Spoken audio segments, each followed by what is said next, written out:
하나님의 말씀은 마태복음 2장 1절에서 12절 말씀이 되겠습니다. 제가 9절에서 12절 말씀만 봉독해 올립니다. 박사들이 왕의 말을 듣고 갈새 동방에서 보던 그 별이 문득 앞서 인도하여 가다가 악이 있는 곳 위에 머물러서 있는지라. 그들이 별을 보고 매우 크게 기뻐하더라. 집에 들어가 아기와 그의 어머니 마리아와 함께 있는 것을 보고 엎드려 아기께 경배하고 보배합을 열어 황금과 유향과 모략을 예물로 드리니라. 그들은 꿈에 헤로데게로 돌아가지 말라 지시하심을 받고 다른 길로 고국에 돌아가니라. 아멘. 오늘은 우리 예수님이 이 땅에 오신 성탄을 축하하는 성탄주일로 지킵니다. 기쁘고 즐거운 날입니다. 미국에서는 특별히 크리스마스를 메리 크리스마스라고 합니다. 우리 한번 옆집하고 인사합시다. 메리 크리스마스. 예, 지금 가정에 계시는 우리 모든 성도님들도 메리 크리스마스입니다. 감사합니다. 우리 주님의 성탄의 축복이 예배하는 심령들 모두에게, 그리고 우리 성도님들의 심령과 가정에, 또 우리 교회에, 그리고 온 인류에 주님의 성탄의 은혜가 함께하기를 주의 이름으로 축원을 드립니다. 이 성탄절 예배를 드리는 기쁜 아침에 저도 우리 교회에 기쁜 성탄의 선물을 오늘 아침에 전달받았습니다. 저는 사실 팬데믹 속에서 우리 교회의 경영을 늘 걱정하며 하나님께 기도했습니다. 근데 오늘 아침에 하나님이 그 기도의 응답을 아침에 주셨어요. 참으로 기쁜 일은 고 변재필 집사님, 그리고 변환자 권사님, 그 장남되는 서울의 변진석 교수께서 교회와 목회를 돕는 마음으로 귀한 선물을 오늘 아침에 저에게 권사님이 전달해 주셨어요. 큰 선물을 주셨어요. 얼마나 감사한지 하나님께 영광을 돌리고 우리 변환자 권사님과 그리고 변진석 교수님께 감사의 마음을 이 시간 전하며 하나님의 크신 축복이 함께 하기를 주의 이름으로 축복을 드립니다. 오늘 설교 제목이 가장 존귀한 그 이름입니다. 그 이름이 누구냐? 바로 성탄 예배를 드리는 주인공, 바로 예수님이다. 그렇게 말씀을 드립니다. 지난주 미국 백악관에서 크리스마스 행사가 있었습니다. 제가 TV를 보니까 오케스트라 연주가 아름답게 연주되고 대통령이 크리스마스, 메리 크리스마스 메시지를 전하게 되는데요. 그 메시지를 제가 잘 들어보니까 크게 4가지로 전하는 모습을 보았습니다. 대통령은 예수의 성탄을 인간의 죄를 속죄하기 위해서 오셨다.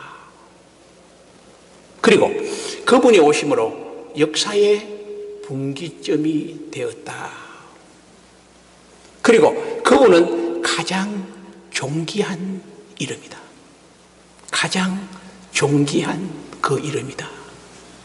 그리고 메리 크리스마스로 미국 국민에게 성탄의 메시지를 전하는 것을 제가 보면서 세계적인 이 미국의 대통령이 오늘날 이 예수의 성탄과 메리 크리스마스라는 의미가 변질되어가는 상황 속에서 참으로 귀한 복음을 전해주었다 하는 그런 생각이 들었습니다.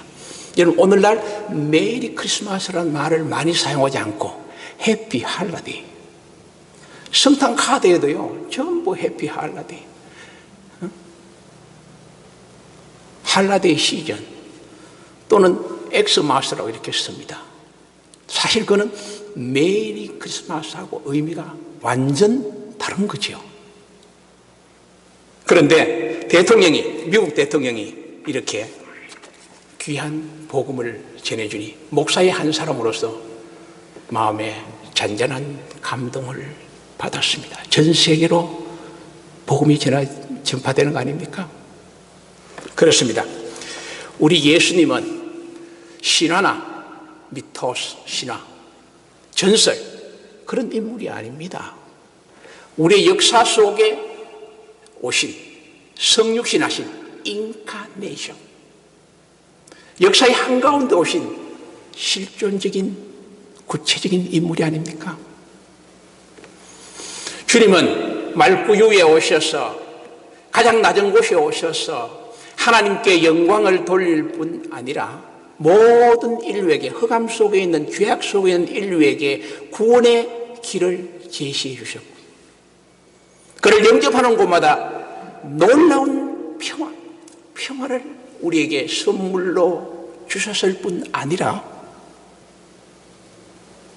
그를 영접한 사람들과 함께하는 임마누엘로 오신 참으로 굿뉴스입니다. 가장 존귀한 그 이름 예수님에 우리는 틀림이 없다. 그렇게 성서를 통해 우리는 확인할 수가 있습니다.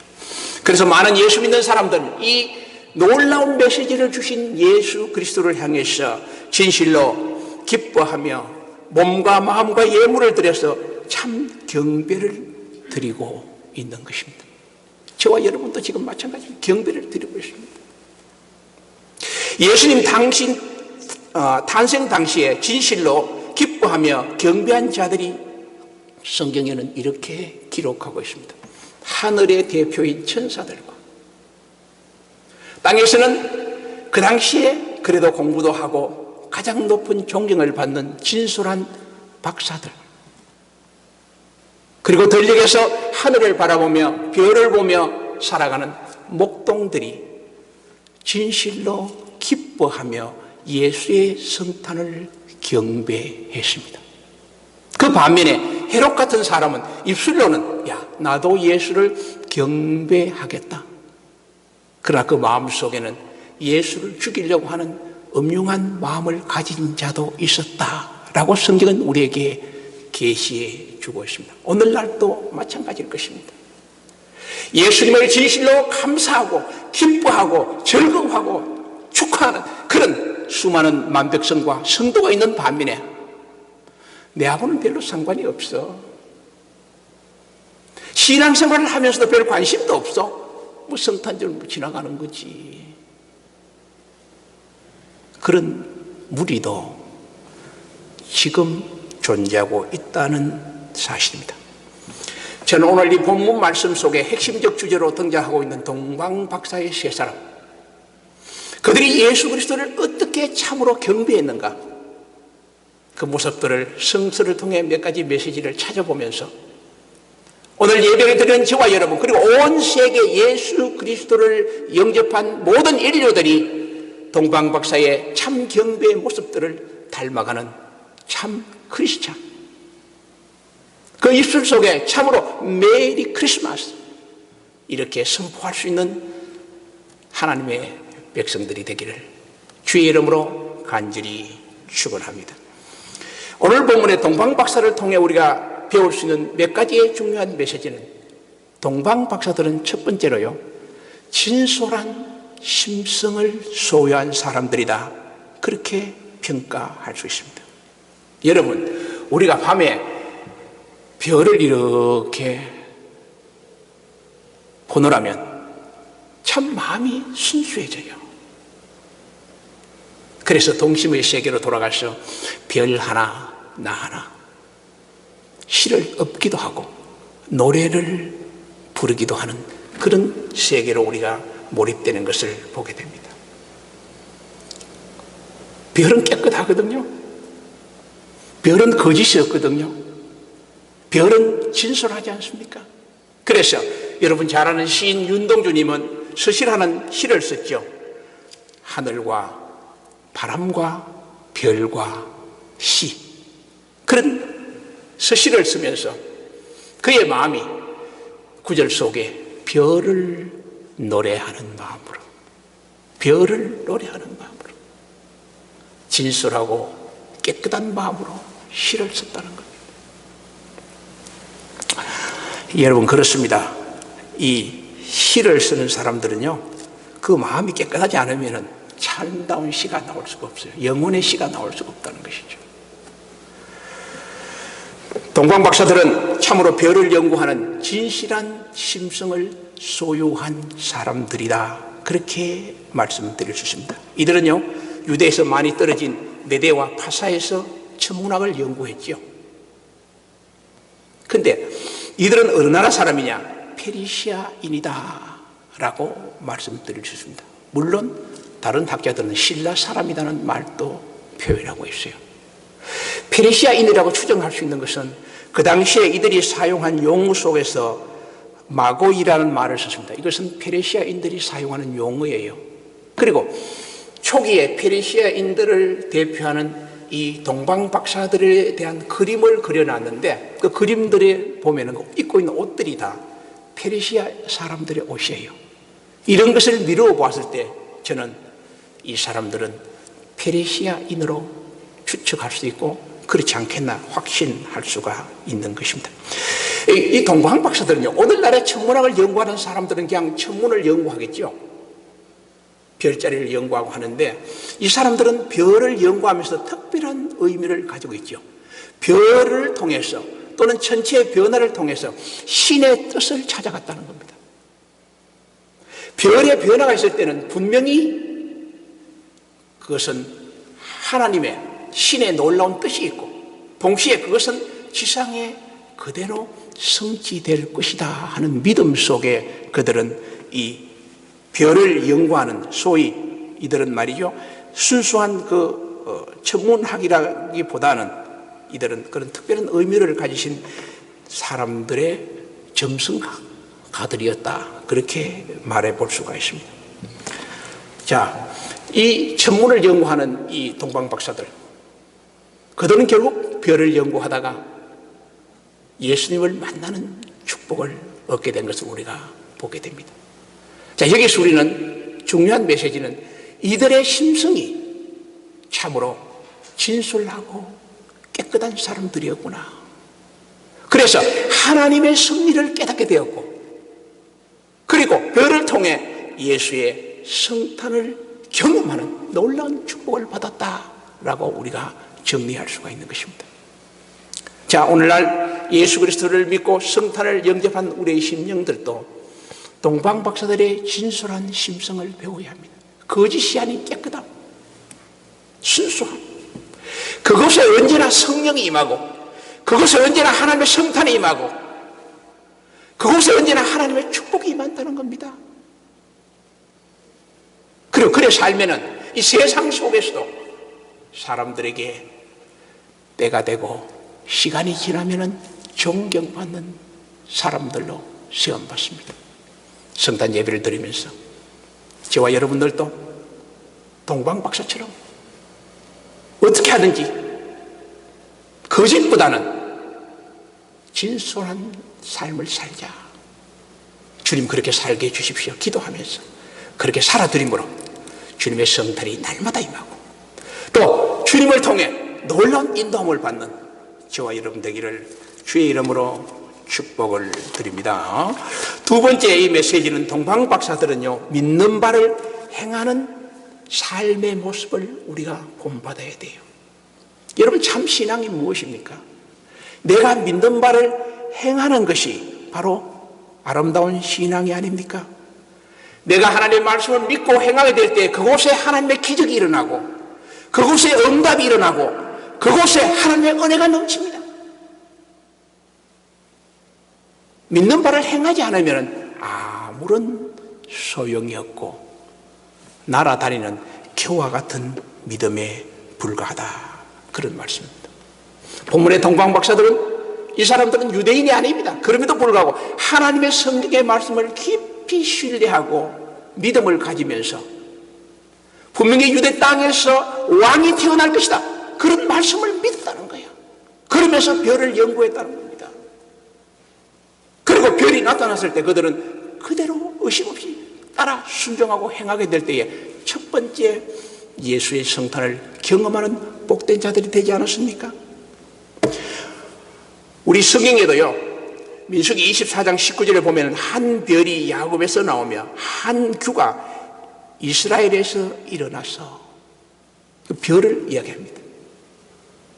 예수님의 탄생을 큰 한 별로 우리에게 말씀해 주시는 것을 보게 되는 것입니다. 성경의 말씀대로 어느 날 큰 별이 동방박사들의 눈에서 확인되었고 그 큰 별은 동방박사들을 정확하게 인도해서 만나야 될 사람은 만나고 만나지 말아야 될 사람은 만나지 말게 하고 피해야 될 사람은 피해야 되고, 참 우리 하나님 얼마나 정확합니까? 정확하게 인도해서 유대 땅 베들레헴 말구유에 가서 예수님을 경배하지 않았습니까? 핵심이 뭡니까? 하나님의 말씀을 잘 믿은 거예요. 신뢰한 거예요. 믿고 그대로 따르고 행하는 이 모습이야말로 오늘날 살아가는 우리 성도들에게 참으로 바른 교훈을 주는 메시지가 아닌가. 여러분, 성탄에 임하기를 원합니까? 주님의 인도를 받기를 원합니까? 나의 모든 문제를 해결받기를 원합니까? 기도의 응답을 원합니까? 진솔한 마음으로 주님의 말씀을 믿고 기도하고 기다리십시오. 주님의 시간에 반드시 응답해 주시고 그 응답은 너무나 정확해서 하나님이 우리를 인도해 주신다는 말씀입니다. 제가 늘 하는 말씀 가운데 사람이 마음으로 자기 길을 계획할지라도 그 걸음을 인도하시는 것은 여호와입니다. 내가 아무리 가려해도, 내가 아무리 계획을 짜도, 내가 아무리 판단해도 하나님이 인도하지 않은 것은 인도함을 받지 못하는 겁니다. 만날 사람, 피해야 될 사람, 정리해야 될 사람, 하나님이 얼마나 오묘하게 인도하십니까? 성도 여러분, 우리 마음속에 예수의 성탄이 날마다 임하기 위해서는 오늘 또 주의 이 말씀을 내 마음속에 믿으십시오. 그리고 행하려고 노력하십시오. 그게 여러분 홍해가 갈라지고 반석을 쳐서 샘물이 나오고 모든 문제가 해결되고 예수의 성탄에 임하는 축복의 성도가 됨을 고백하고 감사하고 영광 돌리는 그런 저와 여러분의 삶이 되기를 주의 이름으로 축복합니다. 세 번째 동방박사를 통해 주는 메시지는요, 그들의 경배가 참으로 아름다웠습니다. 경배가 뭡니까? 예배 드리는 겁니다. 예배가 뭡니까? 영어로 워십이 뭡니까? 최상의 가치를 돌리는 거예요. 누구에게? 주님에게 최상의 가치를 돌리는 거예요. 그러므로 예배드리는 자의 태도는 몸과 마음과 정성과 우리의 모든 영혼이 한 마음이 되어서 주님께 경배드리는 것입니다. 동방박사들의 경배의 모습은 세 가지로 잘 나타나고 있습니다. 그들은 간절한 마음으로 아기 예수께 경배를 드렸습니다. 그들은 성경 말씀을 믿고 유대 땅에 왕이 태어날 것을 믿고 얼마나 기다렸습니까? 그 기다리는 마음으로 별이 나타났고 별의 인도함을 받아 예수 앞에 가서 경배를 드릴 때 그 마음이 얼마나 감격적이었어요. 기다림을 통한 예수의 만남이었습니다. 기다림이었습니다. 성도 여러분, 우리 어려운 일이 있고 문제가 있을 때 주님께 늘 기도해야 됩니다. 그리고 앞서가지 마십시오. 주님이 인도할 때까지 기다려야 됩니다. 우리의 실패의 원인은 거기 있다는 거예요. 내가 먼저 간다는 거예요. 내가 먼저 판단한 거예요. 내가 먼저 계획한다는 거예요. 주님이 인도할 때까지 wait. 기다리는 신앙이 얼마나 복된 신앙인지 모릅니다. 주일날 은혜를 받기 위해서는 우리 성도님들이 어떤 신앙 태도로 경배를 드리도록 교회에 와야 되느냐? 사모하며 기다려야 돼요. 야, 주님, 오늘 주일날은 주님께서 저에게 무슨 말씀을 주시겠습니까? 목사의 말이 아니라 하나님의 성경 말씀을 전하는 목사의 메시지를 통해서 그 메시지가 내 마음속에 성령으로 역사한다는 겁니다. 그건 아무도 모르죠. 성령이 내 마음을 움직이기 시작한다. 그런 간절한 마음으로, 사모하는 마음으로 주일 예배 다 오면요, 반드시 은혜를 받아요. 누가 은혜를 줍니까? 성령이 내 은혜를 주신다는 거예요. 근데 반대로 오늘 교회 가서 누구를 좀 미워할까? 누구하고 한판 할까? 그런 생각하면 안 됩니다. 은혜 못 받아요. 다 내려놓아야 됩니다. 간절히 사모하는 마음으로 주께 경배를 드릴 때 동방박사들처럼 하나님의 은혜가 강물처럼 우리의 심령 속에 임한다는 그러한 메시지입니다. 또 동방박사들은 예수를 왕으로 영접하며 경배했습니다. 예수님이 누굽니까? 킹 오브 킹, 왕중왕입니다. 예배드리는 우리의 태도들이 동방박사들처럼 예수님 나의 왕이다, 왕으로 오셨고 이분은 나의 왕이다, 그 말은 나의 삶의 중심이라는 겁니다. 그를 믿는 믿음이 얼마나 놀랍습니까? 그들은 마음속에 예수를 나의 왕으로 영접하고 그런 영접한 마음으로 왕께 경배를 드렸습니다. 우리가 주일날 예배 드릴 때에 주님은 나의 왕이라는 마음으로 예배를 드려야 돼요. 그럼 나는 뭡니까? 그분의 종이에요. 낮아지고 겸손하고 힘없고 부족함을 고백하면서 주여, 오늘도 연약한 종이 왔습니다. 나의 왕이신 하나님이여, 주님을 높이고 주님을 찬양합니다. 그럴 때 주님의 은혜가, 성령의 역사가 그 심령 속에 강물처럼 임하기 시작한다는 것입니다. 예수의 성탄을 최초로 경배한 동방박사들의 그 심령 속에는 주님은 나의 왕이었다. 여러분이 주님을 나의 왕으로 모신다면 여러분의 염려와 걱정과 문제와 모든 것들을 주께 다 맡기시기 바랍니다. 그게 왕이신 주님이 축복의 통로로 여러분에게 놀라운 은혜와 역사로 인도해 주실 줄 믿습니다. 그 다음에 동방박사들이 드린 참된 경배는요, 최상의 예물을 하나님께 드렸어요. 놀라운 것은 동방박사들이 드린 예물 3가지가 있지만 이들은 예물을 어떻게 했느냐? 사전에 준비하여 가지고 왔다는 겁니다. 자, 여러분, 이 중요한 의미가 있습니다. 동방박사들은 왕이 태어날 것을 생각하고 이미 그때부터 무엇을 왕에게 예물을 드릴까? 그 준비를 오랜 기간 동안 해왔다는 거 아닙니까? 참 놀라운 거죠. 그래서 그들이 가져온 예물들이 황금과 유향과 모략이었습니다. 황금은 예로부터 왕이죠. 왕으로 상징하는 그런 예물입니다. 귀한 예물이죠. 동방박사들은 예수님이 왕으로 오시기 때문에 주님께 드릴 황금을 사전에 준비해서 경배했다, 그러한 말씀입니다. 그 다음에 유향을 드렸죠. 유향이라는 것은 제사를 드리는데 가장 중요한 향기입니다. 구약 성경에도 향기로운 제사를 드리기 위해서 유향을 귀하게 보관합니다. 페르시아, 아라비아 지역에서 나온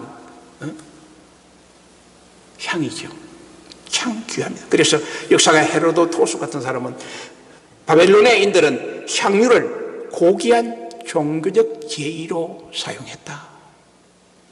그러니까 페르시아인들도 마찬가지, 그 다음에 이스라엘의 유대 종교도 마찬가지, 성경에도 마찬가지, 이 유향은 너무너무 귀한 제사의 용품이었다는 겁니다. 그래서 성전 속에서도 아주 가장 귀한 곳에 그걸 보관해 두었다가 제사를 드릴 때 사용하고 그렇게 했습니다.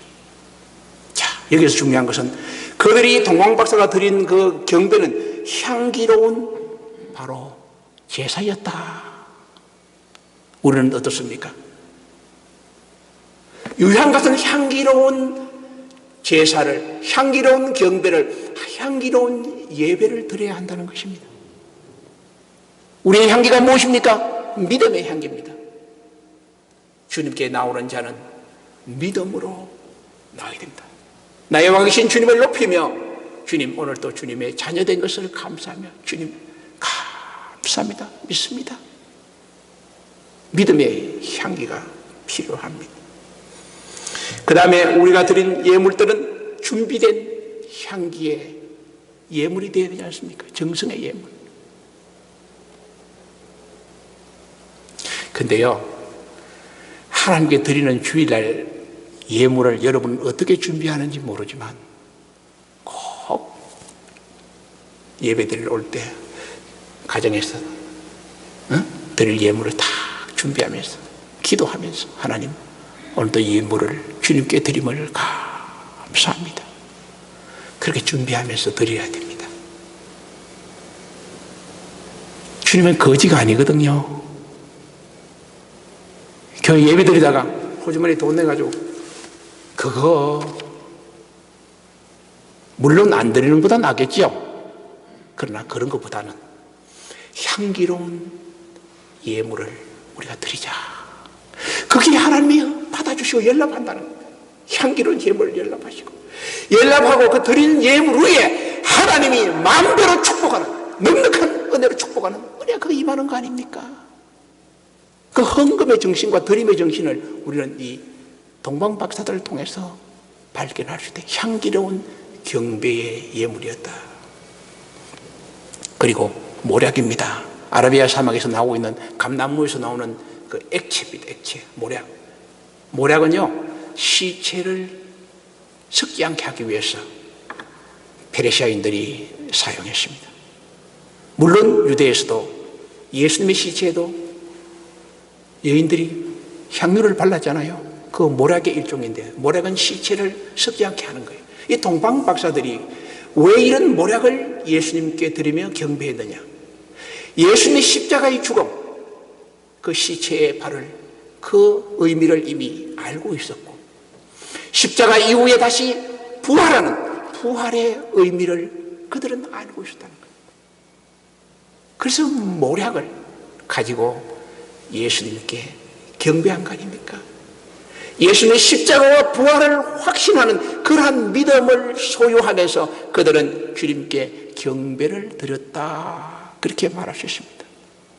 그렇습니다. 우리도 동방박사들처럼 우리의 신앙의 경배와 우리의 믿음이 언제나 예수님의 십자가를 생각하는 그런 정신으로 신앙생활을 해야 됩니다. 동시에 다시 오실 그리스도를 바라보면서, 희망의 주님을 바라보면서, 부활의 주님을 바라보면서, 그걸 확신하면서 경배를 드리고 살아가야 한다는 것입니다. 십자가 있는 부활, 복음의 핵심이 아닙니까? 그렇게 살아갈 때에 우리도 동방박사들처럼 놀라운 주님의 성탄이 임하고 주님과 동행하는, 인도함을 받는 그런 성도들이 될 줄 믿습니다. 마지막으로 동방박사들을 통해서 주는 네 번째 메시지가 뭐냐? 예수님은 말구유에 오셨는데 가장 높으신 분이 가장 낮은 곳에 오셨어요. 여기에 중요한 의미가 있지 않습니까? 여기에 성탄의 의미가 있다는 것입니다. 성탄과 관련해서 동방박사 세 사람이 있는데, 일설에 의하면 동방박사가 4명이에요. 한 명이 또 있었어요. 알타만이라는 박사가 있었는데, 알타만.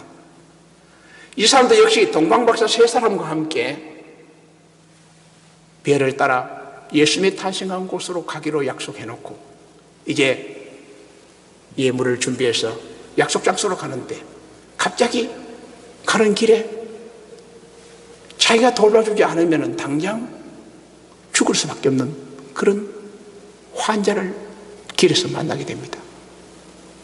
이 알타만 박사는 아니지, 이 사람 치유해야지, 열심히 도와주고 치유했습니다. 그리고 난 다음에 다시 또 이제 약속 장소로 해가 달려가는데, 이번에는 문둥병 환자를 하나 만나가 너무 힘들어하는 거예요. 알타만 박사는 그 문둥병 병자를 집에 데려가서 생활하면서 그를 치유하다 그가 결국 죽게 됩니다. 그를 장례식을 다 치르고 가니 이미 동방 박사들은 떠나고 없습니다. 왜냐? 별이 인도하니까.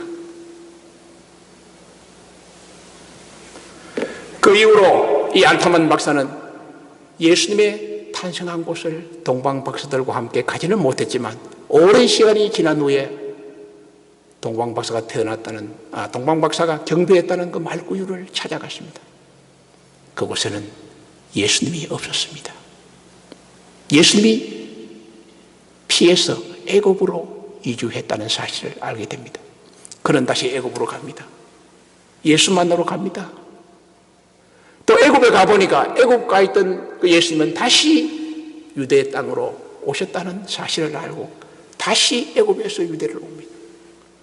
시간이 흘러 33년이 되었습니다. 예수님이 33년 만에 돌아가시지 않습니까? 십자가 골고다 언덕에서 이 알타만 박사는 예수를 만나게 됩니다. 알타만 박사는 말합니다. 주님, 내가 늦었습니다. 죄송합니다. 주님을 내가 빨리 만나려고 했는데 이러이러한 사정이 있어서 주님을 만나지 못했는데 죄송합니다. 회개를 합니다. 그때 십자가에 달리신 예수님이 아니야. 너는 정말 최고의 선물을 나에게 줬어. 최고의 선물을 줬어. 힘들고 병들고 가난한 자를 돌본 것. 최고의 선물을 나에게 주었어. 그러면서 주님은 다 이루었다 하면서 십자가에 돌아갔습니다. 이런 일화가 전해 내려오고 있습니다. 무슨 의미입니까? 예수님이 오신 성탄의 참된 의미는 우리의 힘들고 영적으로나 육적으로나 고통 속에 있는 이웃에게 먼저 예수의 복음을 전해야 됩니다. 그리고 우리의 입술과 행동으로 위로와 사랑과 희망의 복음을 전하는과 동시에 주님의 사랑과 용서와 섬김을 구체적으로 실천하는 이웃을 향한 우리의 섬김, 이것이 말구유에 오신 성탄의 의미다, 그렇게 말씀드릴 수가 있습니다. 성도 여러분, 오늘 우리는 주님 오신 성탄절, 이 동방박사들의 놀라운 이 네 가지의 메시지를 우리의 메시지로 받아들이면서 우리의 마음이 진솔해지고 우리의 모습이 믿음과 행함이 일치되고 참된 경배를 드리고 낮은 곳에 마음을 둠으로써 주님의 놀라운 성탄의 은혜가 날마다 넘치는, 그리고 주님과 동행하는 복된 성도가 되기를 주의 이름으로 축복합니다. 기도하십시다. 하나님 감사합니다. 이 땅에 오셔서 저희들을 구원해 주시고 또 우리에게 참된 평화를 주시며 우리가 힘들고 어려울 때 홀로 두지 아니하시고 임마누엘 하신 아버지 하나님, 주님을 나의 왕으로 모시면서 주님께 경배를 드렸습니다. 사랑하는 자녀들 위해, 예배하는 신령들 위해 하나님의 은혜와 축복과 성탄의 역사가 충만케 하옵소서. 성탄 예배를 드리면서 이 제단에 참여하지 못하는 안타까운 마음을 가진 사랑하는 성도님들 주님 위로하여 주시고 또 그들이 보낸 예물들, 이 시간 또 주께 드린 사랑하는 성탄의 예물들 주님께서 만대로 축복하시고 특별히 우리 변지석 교수님, 우리 교회에 드린 놀라운 은혜의 예물 위에 하나님 주께서 갚아주시고 넉넉한 축복으로 채워지게 하옵소서. 주 예수 그리스도의 크신 은혜와 우리 아버지 하나님의 만극하신 사랑하심과 성령의 감동과 위로 교통 역사 충만하시며 예수를 나의 왕으로 영접하고 주께 참된 경배를 드리며 주님과 동행하는 삶을 살기로 고백하고 다짐하는 귀한 심령들 무리 위에 주님의 크신 축복이 영원토록 함께 하시기를 간절히 축원하옵나이다. 아멘.